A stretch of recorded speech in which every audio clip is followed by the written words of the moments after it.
Vous êtes sur RTL. RTL Matin, Yves Calvi.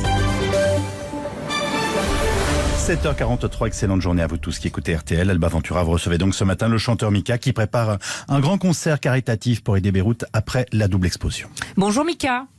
Bonjour. Et merci d'être avec nous ce matin en direct d'Italie où vous vivez. On va parler, comme le disait Yves, du concert que vous allez organiser pour venir en aide au Liban et aux Libanais. D'abord, Mika, j'aimerais savoir, qu'est-ce qu'il y a de Libanais en vous ? Vous avez quitté ce pays quand vous étiez tout petit, vous aviez 1 an et demi, puis vous avez vécu en France, en Italie, en Angleterre. Qu'est-ce qu'il y a de Libanais ? Eh ben c'est en fait, comme vous avez dit, je suis né là-bas en 1983 et comme des millions de gens, des centaines de milliers de gens qui sont autour du monde, qui ont été déplacés aussi à cause de la guerre, il y a une partie, même si on a une toute petite partie qui est libanaise, eh ben ça prend beaucoup de place dans le foyer, à la maison. C'est dans la cuisine, c'est dans la culture, c'est dans la musique. C'est comme si notre identité, elle reste vraiment quelque chose de très précieux qu'on veut protéger, qu'on veut cultiver à la maison. Et donc, même si c'est un lieu où j'ai jamais habité, même si j'y vais souvent pour des concerts, ça reste en moi quelque chose qui fait partie de mon identité. Dans un sens, je peux dire que comme je viens de plein de différents endroits, j'ai habité dans plein de différents endroits, je voyage beaucoup, mais au moins, le Liban m'a donné quelque chose qui me donne une identité culturelle qui fait partie, qui est presque plus ancienne que moi. Ça fait partie de la vie de mes parents, de la vie de ma mère. Alors justement, vous parlez de votre famille. Comment se porte votre famille qui vit là-bas, vos proches ? J'avoue que je dois dire que mon premier cercle est sain et sauf, heureusement. Mais comme tous les Libanais, je connais des personnes dont la vie a été franchement bouleversée. Donc tous les Libanais ont des proches touchés. Et honnêtement, personne à Beyrouth a été préservé. Aucun de vos proches n'a été victime de cette double explosion du 4 août ? Personne. Alors, bon, évidemment, il y a des propriétés endommagées, des vies qui ont été interrompues dans la vie quotidienne, le travail. Mais je dois dire qu'aucun de mes proches, directement autour de moi, ont été victimes d'une manière grave. Mika, mais franchement, oui. ça va laisser des traumatismes qui laissera des séquelles longtemps, cette catastrophe. Évidemment. Et Mika, vous avez décidé justement d'organiser un grand concert caritatif, un concert sur YouTube, filmé dans le jardin de votre maison en Italie. Alors racontez-nous, à quoi ça va ressembler ? C'est un concert qui se fait à l'extérieur. C'est un concert qui est né avec une ambition de faire un concert qui est beau, avec vraiment une proposition artistique dans cette période de Covid. Où on a énormément de limites. Et je me suis dit que l'intimité de le faire à la maison et de le faire dans le jardin, premièrement, ça me permet de le faire, parce que évidemment il y a beaucoup de limites, mais aussi ça donne une énergie totalement différente. On fait pas semblant d'être, je sais pas, à la Cigale, par exemple à Paris, mais sans public. Je voulais quelque chose qui racontait et qui avait la possibilité de vraiment raconter des histoires. C'est un concert Mika au centre, oui, avec aussi des éléments qui racontent des histoires. J'ai même envoyé des troupes de la France et aussi j'ai engagé des gens qui sont déjà à Beyrouth pour raconter, pour capter des images, des histoires, des éléments qui vont pouvoir provoquer aussi de l'émotion et de l'empathie. Cela veut dire que ça va être un peu tourné comme un film. Il n'y a pas forcément une estrade sur laquelle vous serez. Vous allez rapporter des images, ça je comprends, d'un peu partout. De Beyrouth. De Beyrouth. Surtout de Beyrouth. Et aussi, il y aura des invités. Mais ce que je voulais, c'était montrer que un concert comme ça, parce que ça se fait sans public, je voulais pas juste me mettre devant une caméra, face à une caméra et chanter. Ça c'est super important et c'est le cœur de ce que je suis en train de faire. Mais aussi, je voulais raconter quelque chose. Je voulais prendre les gens, les spectateurs, parce que c'est des spectateurs à la fin, et les prendre sur un voyage. Et c'est quelque chose de nouveau. J'avoue que j'ai jamais construit quelque chose comme ça. Je suis en train de le produire moi-même. J'ai appelé pratiquement tous mes amis que j'ai dans mes contacts de mon téléphone pour voir qui pouvait m'aider. Et ils sont en train de m'aider. J'avoue que la générosité, il y en a beaucoup. Mais vous dites qu'il va y avoir des invités. Qui ça ? Alors, il y aura des invités qui viennent du Royaume-Uni, donc des invités britanniques. Il y a une invitée mexicaine, il y a des invités français, italiens, américains. C'est aussi ça, c'est un élément que j'aime beaucoup, parce que je sais qu'il y a des gens qui vont regarder dans le monde entier. Je sais déjà, en regardant les statistiques des ventes d'hier, on est en train de vendre des billets en Hollande, en Australie, en Corée du Sud, au Mexique, au Brésil, en France. Alors, c'est hallucinant à quel point les gens autour du monde sont en train d'acheter des billets. Dites-nous comment on assiste à ce concert. Encore une fois, c'est un concert caritatif. Comment fait-on ? Alors, pour acheter un billet pour un concert dans ce temps des concerts virtuels, je sais que c'est quelque chose que beaucoup de gens n'ont pas encore fait. Pour moi, ça c'est la première fois, j'avoue aussi. Il faut aller sur Ticketmaster et vous pouvez acheter un billet qui coûte 10 € où tout l'argent sera renversé vers les fondations à la Croix-Rouge du Liban et Save the Children du Liban.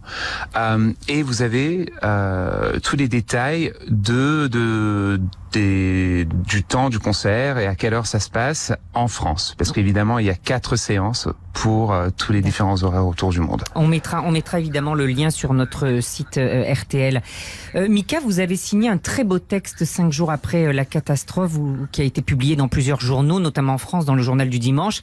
Un texte que vous intitulez une lettre en fait, Mika né à Beyrouth en 83. Un texte très à charge contre la classe politique libanaise. Vous dites, comment ne pas voir dans ces 2 explosions le symbole d'un système qui éclate ? Le pays du cèdre est devenu le pays des cendres. À qui en voulez-vous ?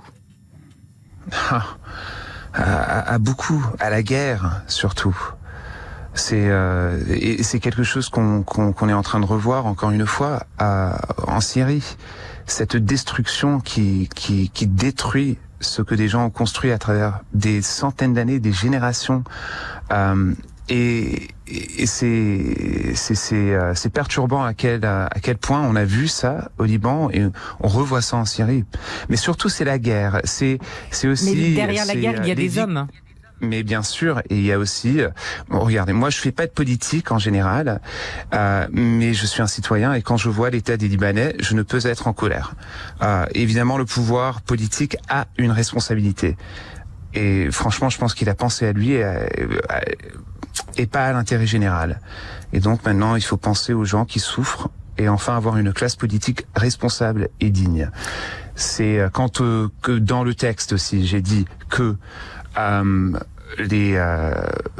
franchement, la rhétorique politique et les réponses qu'on a reçues immédiatement après ces images qui ont circulé dans le monde entier, ces explosions, la rhétorique politique peut être extrêmement frustrante quand on voit ce qui est en train de se passer et quand on se retrouve dans une situation où à cause de quelque chose comme ces explosions-là, il y a 200 personnes qui sont mortes, il y a 6000 personnes qui sont gravement blessées, et il y a 300 000 personnes qui n'ont pas un toit, qui ont perdu leur maison. Et ça, c'est au milieu d'une crise financière extrêmement importante, et une crise politique aussi extrêmement importante. Le peuple libanais est extrêmement frustré. On voit ces images depuis des semaines, et ensuite, il y a 2 semaines, on a vu les images des explosions. C'est impensable. Vous avez dû entendre que beaucoup de Libanais voulaient quitter le pays. Vous les comprenez ? Vous comprenez qu'ils veuillent faire leur vie ailleurs ? C'est pas la première fois.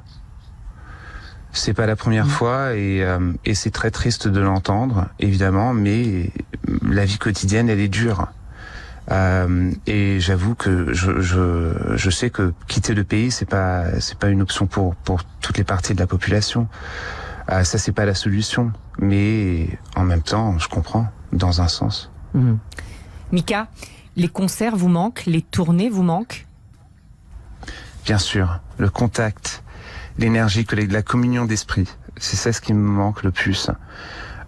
Les streams et tout ça, c'est pour ça que pour moi faire ce concert d'une manière où vraiment je veux faire quelque chose de beau avec ce concert virtuel. Je veux montrer que la communication, même à travers un écran dans un concert, peut être provoquée.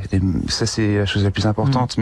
Et c'est parce que parce que moi j'étais sur une tournée mondiale qui a été annulée, oui, comme tous les autres artistes autour du monde. Mais c'est vraiment cette idée d'avoir vraiment cette émotion, de se retrouver sur la même vague émotionnelle que 10 000 personnes ou 300 personnes, peu importe. D'être au théâtre ou d'être à Bercy, peu importe. C'est cette communion d'esprit où on peut partager juste pour 1 heure, se mettre sur la même vague émotionnelle, et ça fait tellement du bien. Et ça me manque. Et aussi, les concerts se font en équipe. Et de voir des concerts et des spectacles qui sont montés par une équipe, ça c'est aussi quelque chose qui me manque beaucoup, la troupe. Oui, ici, la ministre de la Culture française, Roselyne Bachelot, va essayer de défendre les producteurs de salles de spectacle qui réclament la fin de la distanciation physique. Vous savez, le 1 siège sur 2. Vous pensez qu'on peut faire comme ça? Et est-ce que vous pourriez vous produire, vous, devant un public assis et masqué? Vous savez que j'ai dû confronter cette chose il y a quelques mois, parce que au tout début de la pandémie, quand ça devenait très sérieux en Chine, j'avais plusieurs concerts dans des arènes en Corée du Sud. Et on a dû envoyer, en collaboration avec le promoteur en Corée du Sud, à Séoul, une liste d'instructions. Et les gens étaient un peu choqués, parce que dans cet email que j'ai dû envoyer à tout le monde, et ça c'était évidemment avant l'annulation, c'était le premier concert qui était mis en risque après ma tournée en Chine qui était annulée. Et on a dû expliquer que si vous n'avez pas un masque, vous pouvez pas rentrer.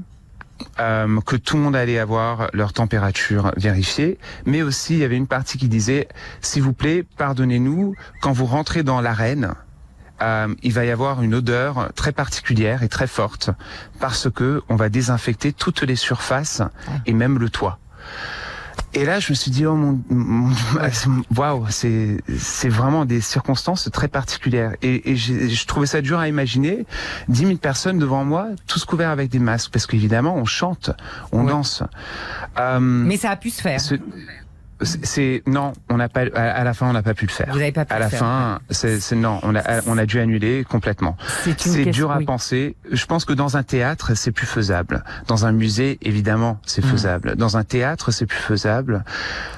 Dans un concert, dans une arène, je trouve ça dur à imaginer pour l'instant. Merci beaucoup, Mika. En tout cas, je rappelle qu'on peut s'inscrire pour le concert I Love Beyrouth le 19 septembre sur YouTube à 21h et le billet est à 10 € sur Ticketmaster.